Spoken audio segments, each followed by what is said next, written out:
Ok, donc salut à tous les gars, j'espère que votre journée s'est bien passée. Aujourd'hui on va se pencher sur les vagues d'Elliott. On va essayer un petit peu de comprendre comment est-ce qu'elles fonctionnent et comment les utiliser à notre avantage et si c'est utilisable dans le trading ou dans l'investissement. Donc au sommaire, on va voir d'où est-ce que ça vient, qui les a inventés, etc. Ensuite on va voir les fondements, que ce soit de manière graphique et fondamentale. Et par la suite je vous montrerai quelques exemples que j'ai pu trouver sur les graphes et comment s'en servir et s'il faut s'en servir, si c'est utile ou pas. Donc voilà, on passe tout de suite sur les graphes. Donc voilà les gars, on se retrouve directement sur TradingView là. Donc petite histoire basique, celui qui a inventé cette théorie, c'est Ralph Nelson Elliott, d'où le nom les vagues d'Elliott. À la base il était comptable, ce petit chenapan, et ça a été popularisé vers les années 1938, là où à l'époque, c'est pour ça que ça a eu un gros impact, parce qu'à l'époque la théorie c'était la théorie du chaos.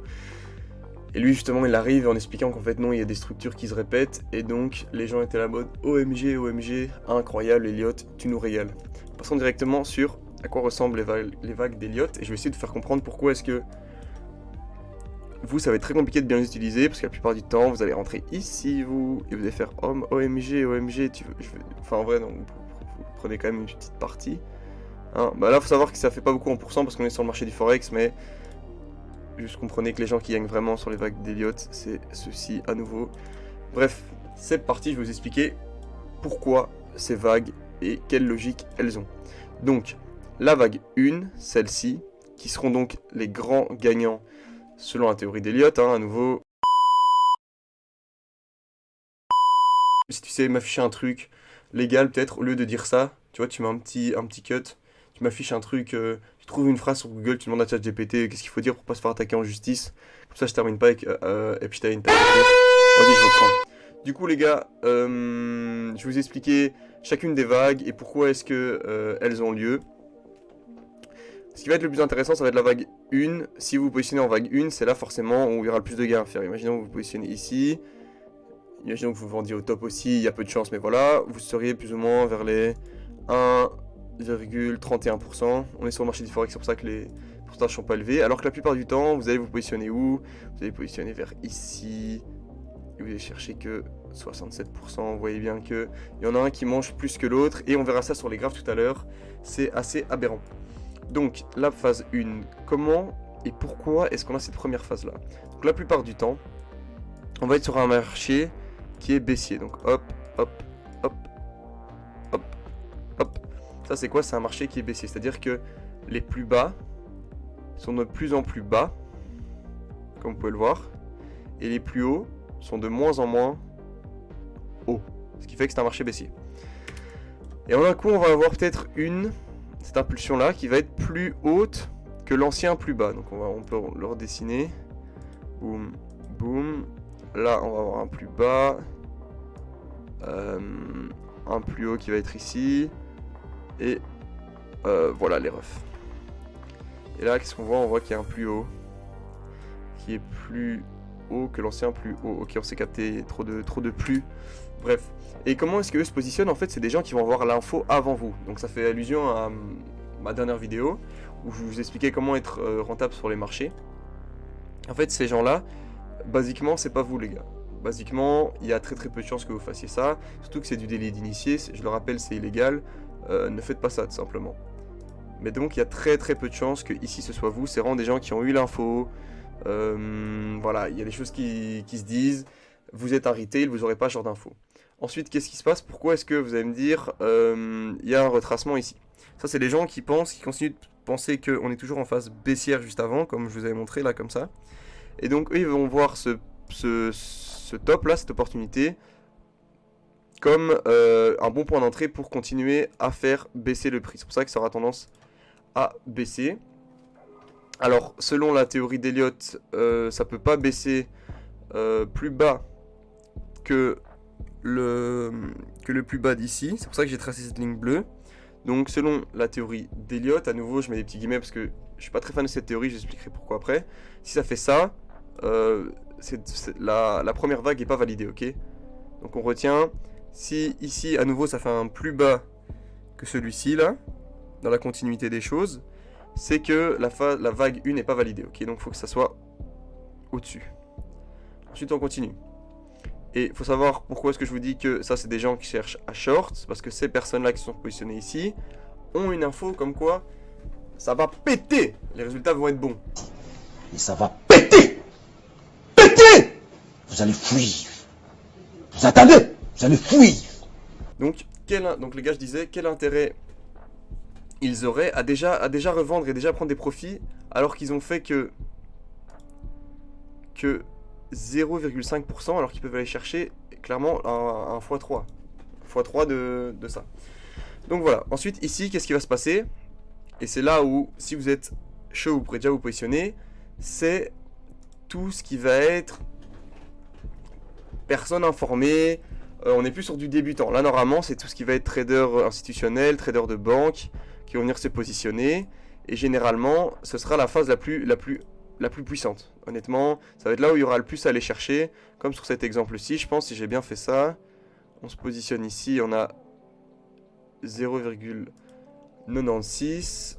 Normalement, si j'ai bien fait ça, je check. Ok, ouais, j'ai bien fait ça, les gars. Donc ça sera la phase la plus explosive. Et après ça, on ira voir ça sur un exemple qui illustre parfaitement la théorie d'Elliott. Ensuite, qu'est-ce qui se passe? Donc là, c'est tous les institutionnels qui ont capté qu'il y avait quelque chose qui était en train de se passer ici, même au niveau graphique. Peut-être même qu'entre temps, la news est sortie ici, hein, c'est possible. Hein. C'est descendu et voilà, il y a une news qui est ressortie par ici. C'est peut-être que la news que 1 avait pricé a été rendue officielle vers ici, c'est possible. Donc bref, ça monte fort. Ensuite ici, selon la théorie à nouveau d'Elliott, on va utiliser Fibonacci pour tout simplement se positionner comme ça. Vous prenez le plus bas, vous prenez le plus haut. Voilà, par exemple ici, là, au niveau des 1.5, je vais pas entrer dans le détail de Fibo parce que c'est pas le but de cette vidéo-ci. Regardez, au niveau des 1.5, là, on a un discount. Hop, vous aurez dû acheter ici. Et ça, vous savez pas savoir le futur plus haut. Mais vous auriez dû acheter ici sur la théorie parce que Elliott considère que... il affectionne aussi la théorie des retracements de Fibonacci. Voilà, faut savoir que les deux vont ensemble. Normalement, si vous êtes un bandeur des vagues d'Elliott, vous kifferez Fibo aussi. Donc les gars, maintenant on a compris la phase 1. Pourquoi est-ce que ça redescendait après? Pourquoi est-ce que ça a monté de manière très puissante? Tous les institutionnels, toutes les banques, tous les traders qui se placent expérimentés. Ou la news qui est sortie, qui a fait que tout le monde s'est placé. Ici, on a un petit retracement, simplement certains qui prennent déjà leur premier profit. Puisque je vous rappelle que si on s'est positionné vers ici même, hop, on a déjà fait une bonne performance. Voilà, c'est normal. Toutes les phases haussières ont des moments de retracement, ça c'est logique. Ensuite, ici, c'est la phase où la plupart des gens, comme vous et moi, allons se placer. C'est-à-dire les idiots, on va dire les termes, les idiots. Ouais, mon petit pinceau, voilà. Donc ici, ça va être la phase dite d'euphorie. Hein. C'est une phase où les gens ont vu ce qui s'est passé précédemment et des données passées et de ce qu'ils ont vu sur le graphe vont vouloir se positionner. C'est là où ça devient dangereux. Donc là, c'est la complète euphorie. Ensuite, on a à nouveau un plus bas qui est fait. Simplement, les gens qui se sont positionnés sur la phase 1 et sur la phase 3 qui vendent parce qu'eux ont fait une très belle performance. Et ici, c'est là que le piège arrive. On a donc une bougie qui descend. Et certains vont encore se dire, ok, c'est le moment de, comme j'ai dit tout à l'heure, retracement de Fibo. Hop. Hop. Wow. Putain, parfait. Les gens, ils arrivent ici. Ouais, ça peut très bien être... je vais noter quand même déjà le discount. Donc là, à partir des 0.5, ça peut très bien être ça. Hein. Ça peut très bien être ici. Ça peut très bien être là. Bref, les gens pensent que c'est une bonne opportunité. Ils achètent. Et ça, c'est vraiment je pourrais dire les attardés. Mais les gens qui ont du retard, on va dire. Donc, ils vont acheter ici. Hop. Ici.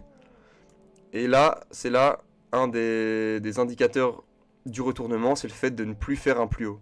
Donc là, une fois qu'on a fait un top, on a suivi d'un plus haut. Plus haut. Plus haut. Plus haut. Et là, pour une fois, on fait pas un plus haut. Donc ça fait 3 fois qu'on fait un plus haut. Sur cette dernière vague, impulsion vers le bas. Et là c'est méchant. Là, c'est très méchant. Et là, ça punit. Et généralement, sur le graphe, c'est là qu'on voit vraiment... une belle chute. Et c'est souvent même plus bas que le niveau que le support du niveau 1. Donc ici, si on fait, hop, comme ceci, on prolonge l'ancien support. Et là, c'est la cata, à moins que vous shortiez le marché, que vous ayez compris ce retournement de tendance, puisque là, on était en tendance haussière. Et là, à partir de cette impulsion, là, de ce point, du point 7, on va avoir un retournement. Donc ça, c'était la théorie vraiment d'Elliott, la meilleure manière de comprendre comment ça fonctionnait. Vous avez compris quel acteur était à quel moment, les gens informés, voilà, d'initiés, il n'est pas censé en avoir sur les marchés, on sait très bien qu'il y en a. Les institutionnels, pardon, et les traders en banque. C'est pour ça que le mouvement est aussi violent, c'est parce que c'est là où il y a beaucoup qui sont injectés. Et là, c'est les gens pas informés, ou les gens qui attendaient, voilà, de manière résumée, vous avez compris. Et ici, ça c'est vraiment les dindons de la farce, généralement, qui se font plumer. Donc ça, c'était la théorie selon la vision d'Elliott. J'ai à nouveau fait un graphe ici, juste pour vous montrer que ça peut très bien être un peu plus random, et que ce ne sera pas forcément parfait. Par exemple, ça peut aussi arriver que ici on ait la première impulsion et que malgré l'impulsion, juste ici, on aille plus bas que le support. Vous pouvez voir comme ici. Selon la théorie d'Elliott, ça peut pas être validé. Moi je vous dis que ça peut arriver. Elle n'est pas infaillible non plus la théorie. Voilà, je voulais aussi vous montrer qu'on pouvait clairement avoir un retracement qui était bien plus violent, comme un retracement qui était bien plus court. Comme par exemple si on prend Fibo à nouveau. Hop, comme je vous ai dit, l'outil le plus bas, le plus haut. On pouvait avoir un retracement qui s'arrête juste au niveau des 0.38 et pas forcément les 0.5. Hop, ça repart. Et on pouvait avoir ici aussi un retracement qui était plus faible. Voire même aller toucher l'ancien... Voilà, comme ceci par exemple. Aller toucher l'ancien plus haut. Ça peut arriver parce que là ici, vous voyez, il est plus bas. Je vous dis tout à l'heure, oui, c'est les plus bas. Mais ça peut être exactement la même ligne. Le principe, c'est de se dire que ça fait pas à nouveau un plus haut. C'est ça en fait qu'il faut se dire. Donc voilà, ça c'est de manière un peu plus réaliste, on va dire, ce qui peut arriver sur le marché. Si vous êtes que là-dessus, vous ne trouverez jamais de setup. Ensuite les gars, on va passer sur des exemples concrets. J'ai trouvé un exemple concret sur le Bitcoin et je trouve qu'il est vraiment parfait. Donc on va passer sur le graphe du Bitcoin. Donc les gars, là on se retrouve sur le Bitcoin. Et j'ai essayé d'appliquer la théorie d'Elliott dessus. Au niveau des time frames, on est en 1 mois. Et on va tout simplement regarder à ça. Donc ici, même s'il y a un an qui les sépare, on a une première impulsion. Donc si vous avez bien suivi dans la logique, je sais pas si je l'ai redessiné quelque part. Non, pas grave. Vous avez suivi les gars, vous êtes très vifs. On a ici la première impulsion. J'ai calculé les pourcents juste avant, on est plus ou moins sur 313%. Ensuite, on descend, on a la deuxième vague, qui est une vague de correction. Les gens pensent encore que le marché va pas exploser, par exemple, on se positionne en short ou quoi. On voit que j'ai tracé ici, je sais pas si vous voyez la petite ligne bleue là. On a ici le support. Vous voyez que on va pas plus bas que le support. Hein. Ici, on s'en rapproche, mais on est racheté. Ensuite, ici, on va voir la deuxième phase, qui va être littéralement la phase la plus agressive. Ici, là. On a 1477%, c'est énorme les gars. On a toute cette phase là, on a une correction. Prenons Fibo pour regarder un petit peu comme on en a déjà parlé. Fibo, on va prendre quel niveau? On peut pas prendre ce niveau là, parce qu'on sait que ça c'est la première déjà et la deuxième vague. On va prendre ici. Hop. Ok, c'est bon, je suis bien placé. On va venir au top. On voit que ça retrace. Ici, à partir de 0.5, on rentre en discount, ça s'appelle comme ça. Et ici, on aurait pu racheter par exemple. Et on voit qu'effectivement, ça remonte. Donc, troisième vague. Quatrième vague. La last vague, comme on a dit sur le graphe. Cinquième vague. Si on voit qu'on fait à nouveau ici un plus haut. Au niveau des pourcents, je l'ai calculé ici, on est sur 140%. Je parlerai après ça plus en détail des pourcents. On fait un plus bas, qui n'est pas forcément plus bas que celui de la vague 1, 2, 3, 4. Et ici, vous voyez bien que, par contre, le plus haut est plus bas que l'ancien. Il aurait pu monter jusqu'ici, mais pas pour le coup. Et ensuite là, c'est la catastrophe, les gars, retournement de tendance. Donc là, vous voyez qu'on est exactement sur les vagues de Elliott. C'est exactement les vagues de Elliott, les gars. Maintenant, j'aimerais juste rentrer en détail au niveau des pourcents, parce que je vous ai dit que ceux qui gagnaient le plus au final, c'est ceux qui se positionnaient forcément au début, mais que c'est là que les choses vraiment dangereuses arrivent. Par exemple, vous voyez ici, 313%, les gars, c'est énorme. C'est énorme, mais surtout, ces gens-là, qui ont les infos, qui ont les connaissances avant vous, ils n'ont pas revendu ici, ils n'ont pas revendu ici, ils ont vraiment revendu ici, voire ici. Ces gens savent. Même chose pour tout ce qui est... Après, c'est vrai que je parle de Bitcoin, mais quoique les institutionnels peuvent en acheter, vous pouvez en acheter, je sais pas, il y a eu l'ETF, mais l'ETF c'est pour proposer à des clients riches. Non, bref. Ça, c'est pas le débat ici. On voit juste que la théorie ici, elle fonctionne parfaitement, j'ai envie de vous dire. Simplement, ce que je voulais bien que vous compreniez, c'est que les gens aussi qui se sont gavés, c'était pendant cette montée-ci, c'était la plus grosse montée, la plus impulsive, la troisième vague, là où les institutionnels, les banques se positionnent. Ensuite ici, la vague où tout le monde pense qu'on est d'un génie, c'est clairement cette vague-ci, pourtant il n'y a que 140%. Hein. Je pense que j'ai bien compté ça. Ouais, c'est ça, plus ou moins ouais, 140%. Et c'est là que c'est dangereux, parce que c'est là que vous allez vous positionner, 140% sur un investissement, c'est énorme, vous dites mon Dieu, je suis le roi du monde, et puis... finalement les gars, vous revendez pas, imaginons que vous l'ayez acheté vers ici. Parce que souvent en plus quand on est débutant on va pas se positionner ici parce que là c'est la panique sur le marché. Vous dites quoi? Vous dites oh l'actif vient de perdre... attendez, hop. L'actif vient de perdre 55% de sa valeur, c'est de la merde, vous voyez. Vous allez plutôt vous positionner vers ici. Là où c'est déjà un peu remonté, vous dites ok pourquoi pas, on va dire que vous êtes positionné allez middle de celle-ci. Là vous avez fait quoi? Vous avez fait plus... 55%, vous dites je suis le roi du monde, moi je suis un vrai investisseur. Et finalement, vous prenez une gamelle du shaitan et vous perdez 63% de votre position, quoi. Le classique. Donc voilà, et maintenant je voulais faire un petit point, maintenant qu'on a bien illustré ça sur le graphe, je voulais vous faire un petit point sur où en était le BTC actuellement. Est-ce que, voilà, ça, dites-moi dans les commentaires chacun votre théorie. J'ai aucune idée les gars, honnêtement j'ai aucune idée, comme j'ai dit j'affectionne pas particulièrement les vagues d'Elliott, je dirais après ça pourquoi. Mais si on regarde ici, est-ce que ici c'était pas la première vague? Est-ce que là on n'aurait pas une correction qui aurait été rapidement achetée? Parce qu'il y avait l'info de l'ETF Beacon qui allait sortir, donc qui planait. Est-ce que ici on n'aurait pas eu enfin la vague institutionnelle la plus puissante? Est-ce qu'on n'aurait pas une correction assez violente vers un niveau ici? Je ne sais pas. En tout cas, c'est certain, c'est qu'on n'est pas au top, c'est évident. Mais à mon avis, aller chercher autant de pourcents, ça n'arrivera pas. Hein, ça n'arrivera pas. Même si on considère que, même si on démarre de là, ouais, non, ça n'arrivera pas. Je pense pas. Bref, je sais pas où on en est. Maintenant que vous avez les clés, vous pouvez aussi réfléchir à pour vous comment va se dérouler ce cycle.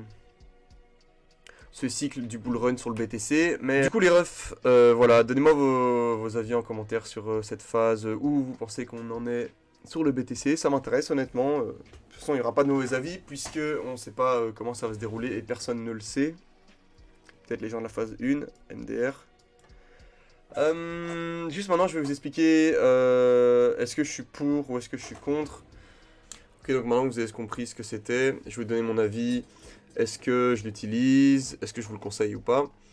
Donc je n'utilise pas les vagues d'Elliott dans mon propre trading parce que voilà, c'est pas adapté réellement à ma vision de marché. Et voilà, sur mes time frames qui sont 30 minutes, 1 heure, voilà, je l'utilise pas. Maintenant, pour de l'investissement, ça peut être un petit peu plus intéressant, surtout si vous arrivez à vous positionner lors de la troisième vague. C'est ce que j'essaie de montrer ici. Donc basiquement ici, là on va dire que c'est la vague 1, là, la vague 2, et peut-être attendre, voilà ce que je peux vous conseiller, c'est attendre un plus haut après la vague, après celle de la vague 1, puisqu'on sait que la vague 3, dans la logique d'Elliott, c'est la plus puissante. Donc juste ici, et voilà quoi, vendez avec vos profits. Vendez quand vous avez fait déjà des profits sur la vague 3, essayez pas d'aller chercher des vagues plus haut, moi je trouve ça assez dangereux quand même. Après voilà, comme j'ai dit, ça dépend du type d'investissement de chacun. Moi, si j'ai un... Enfin non, du coup, pas de conseils, comme j'ai dit, il n'y a pas de conseils. Je partage juste mon expérience à moi. Mais si je devais rentrer à un certain moment, ce serait vers ici, quoi. Donc voilà les gars, vous aurez un petit peu mon avis, est-ce que je trade avec ou pas, non, est-ce que je conseille, pas forcément, mais voilà, au moins c'est quand même une base à avoir dans l'analyse technique, et j'ai trouvé que c'était un bon moyen de commencer les vidéos sur l'analyse technique, que de parler des vagues d'Elliott. Donc voilà, passez à tous une bonne journée, une bonne soirée, j'espère que vous aurez compris, si vous avez des questions, mettez-les en commentaire, je répondrai avec plaisir, et bonne chance à vous sur les graphiques. Against the church wall, each with their throats cut and their hands chopped off. You realize that the creature that could do this doesn't have a soul.